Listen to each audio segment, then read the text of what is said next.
This is the Brewtubers Online Brewers Club 2022 Hops Experiment, Hoppy Blonde Ale. Thanks to our sponsors: Imperial Yeast, Beer and Wine Hobby Homebrew Supply Store, Brewers Hardware, 5 Star Chemicals, and Yakima Valley Hops. Get brewing.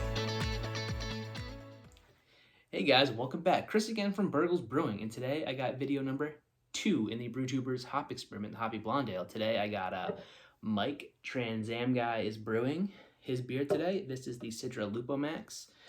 So yeah, last time I did Eric's T90 Citra, so today is the LupoMax Citra. Like I said, just a quick refresher again of what this experiment was. It was, Yakima Valley was gracious enough to provide us with T90, LupoMax, and Incognito of both Citra and Mosaic. So we had 6 participants, 6 beers brewed. It was, the same grist, 2-row, a little bit of wheat, a little bit of honey malt. That's it. And then, supposed to be same water profile, same yeast, same everything. The only difference was the Whirlpool edition, whether you had T90, LupoMax, or Incognito, and which hop variety. And along with Yakima Valley being gracious enough as a sponsor to provide us with the hop product, Imperial Yeast, which I forgot to mention, provided us in the yeast, the AO1 house strain for this as well, which is awesome of them. And I think a couple of guys got some other cool stuff as participants in the product. Those guys are awesome as a sponsor for us. So without any further ado, let's get in right into Mike's beer. I'm excited. I've had a few of Mike's beers before. When he went and did the triple brew day up with Exit 12. I've had a couple of their collab beers, so I'm really excited for this one. Like I said, I've had a couple of his beers before. I got the Oktoberfest clone, or the Oktoberfest clone, the Oktoberfest collab in this. So in my box that I was gotten gracious enough to get back from Nick when he provided it, but also in that box, I forgot to mention the first two. Sponsors gave us a little bit of 5 Star, gave us a little bit of PBW tablets as a thank you, so that was pretty cool. Beer and Wine Hobby, I think, is doing something for us as well. I'm not sure of that, but all the sponsors really, chipped in, helped us out with this. It was really, really awesome, making it much easier on us. So, yeah, okay, a little bit of hiss there. Starting to foam up a little bit. Not too bad. I learned my lesson from Eric's beer. I let this one sit out for about 5-10 minutes, so it's not going to be super cold. I'm not going to have to wait for it to warm up to get the flavors on it. So here we go, Mike. Oh, it's pouring a nice gold color here. Got everybody in there. All right, there we go. So a little bit about this beer. I think when I didn't read the statistics on Eric's because I wasn't really thinking about it. I was trying to get the review in, but this, I know his was like about 5.3%. This is 5.6, so in the ballpark, a little bit close. So it's again, okay, pretty clean. A little bit of floaties in here. I probably shouldn't have dumped all the kids in the pool. That's on me. That's my fault. But again, the color is really similar to Eric's, I would say. Nice gold color. Definitely not straw, more of a golden. Let's see if you can get it in there, if you can see. I would say, yeah, I should have probably stopped that pour about a half an ounce short to not get these floaties, but I would say it's pretty clear. I mean, you can see my finger through it, really. Pretty good. Homebrew clear, like I said. I think it might be very, very clear if I didn't, dump everything in there. Hopefully it doesn't take away from the experience. All right, so the aroma, not too big. Really settled. There's a little bit of that sweet malt character in there. I think if anything, if anybody knows, plain old 2-row is plain old 2-row. You don't get a whole lot out of it, but I think really the honey malt gives it a little bit of something that you're smelling in that initial taste. As far as hops, I mean, with the LupoMax, I'm not getting a whole lot. Try to... All right, there we go, a little bit more. So definitely like let's say orange rind. More not just like fleshy orange, but more of like the orange peel, like a little bit of zesting, more like orange zest coming off of there. All right, but yeah, let's get into it.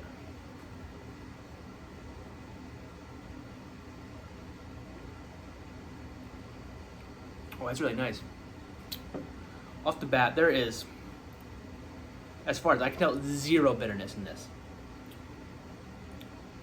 It's okay. It's coming a little bit now in the back end, but off the front, it was very smooth right down. Little for 5.6% as opposed to Eric's 5.3. Just comparing it, that's the only one I've tried yet.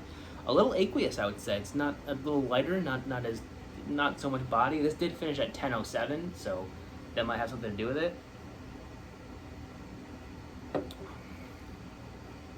And that bitterness that I was tasting, it might not be bitterness. It might just finish really dry and wash off, and just kind of leaves you like, I need to sip. It makes you thirsty. You want to get another sip there. So I really don't think it's a whole lot of bitterness. I think it just finished so dry. That's what that is. It's just wiping off the palate really quick.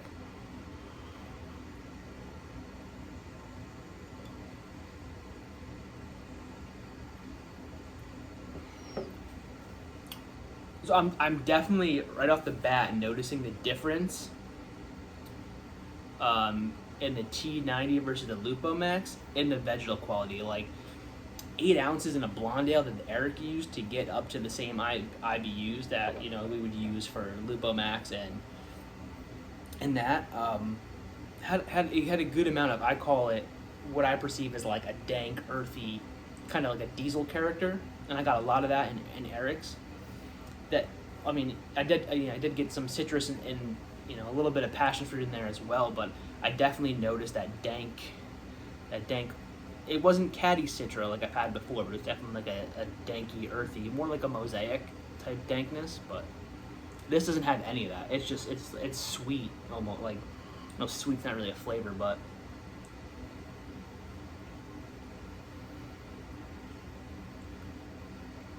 yeah, it's just really nice, mellow citrus.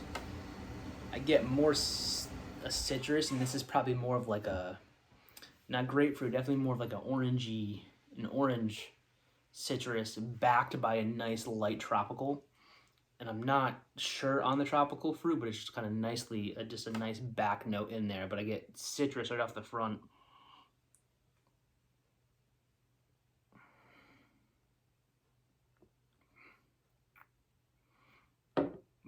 It's really nice. I mean, as far as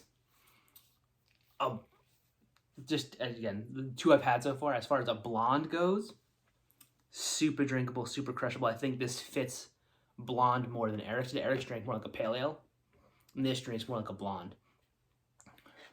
Like 0.3% alcohol isn't a whole lot of deal, so you'd think with this one being a little stronger, it might drink more like a pale. But it's so smooth and crisp.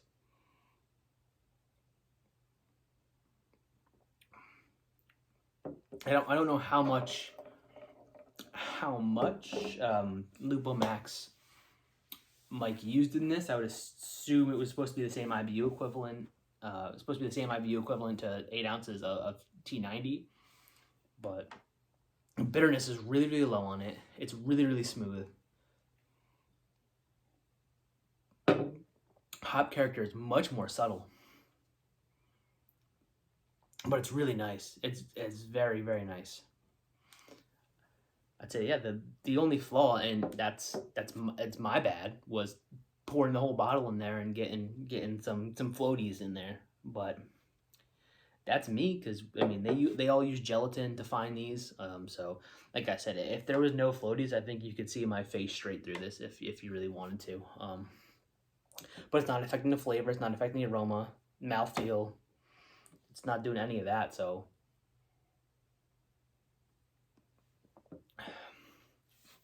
and I wonder now here that I'm at the, beginning of December, if age is a factor. Now I think a lot of these guys brewed these late summer, so they've been sitting a little bit, but definitely not in a bad way. They haven't, maybe they've lost a little bit of that hot punch, but they haven't like fallen off where they're obviously, I mean, it's a blonde, so maybe the more subtle hop characters that we're getting out of them is more appropriate for the style, but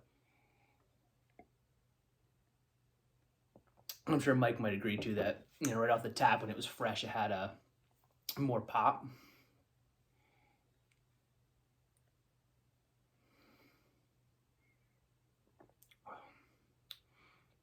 That's really, I mean, the greatest thing I can say about it is if it's a blonde, it's subtle, it's smooth, it's crisp. I think it's everything you'd want in a blonde ale, and I'm a hop head. I love hops, so the little bit of extra hop kick from that we've had in these beers, with the big whirlpool charge, is right up my alley. So this is just a it's dangerous at 5.6. I mean, not that 5.6 is heavy, but this is a summer crusher that you could just kill all day long, and it's one of those you might want more around like the 4.5-5% range if you're gonna crush them all day. But again, I think Mike he's got like his home, he's built the system over, he's got this thing dialed in, he doesn't use software, any of that stuff sort of stuff, so he gets some crazy efficiencies, he's got this thing dialed in, so that could be why it's a 5.6. But it's, I mean, 5.5, that's right up my alley, so this is perfect. These blonde ales are going to be dangerous for this experiment, because as we're going here again, 10 minutes into the review, and I got half this thing going, so I'm gonna probably, I'm obviously gonna finish it, but yeah, reviewing these beers is gonna get dangerous. I mean, something, a heavier IPA, or a stout or something like that. That's up in the 7.8s. You might only want it, do half of it for the review and whatever. But these, it's just they're easy to kill. I think, yeah, again, shout out to Nick for coming up with the recipe. Great, I think it's a great recipe. Clearly, I'm enjoying it very much, but yeah, I think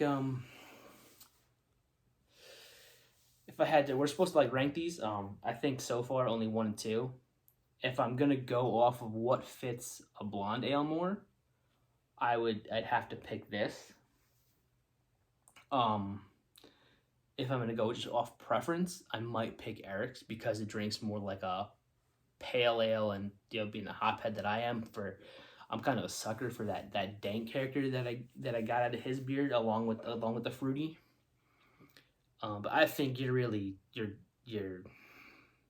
grasping at straws to pick a favorite here. I think they're both, if you went on a scale of 10, you're sitting somewhere in the 8.5, 9 on both of these. Don't know what detracts a point and a half, but I don't want to set the bar too high already. I might think differently at the end of it, if what the best beer was. But I mean, this is super crushable, Mike. Great job. Next, I got the Citra Incognito will be the next one, and then I'm going to do all the mosaics. So, man, this is, like I said, these are great beer. Eric's is a great beer. Can't wait for the rest of them. It's been fun. Until next time, guys. See you later.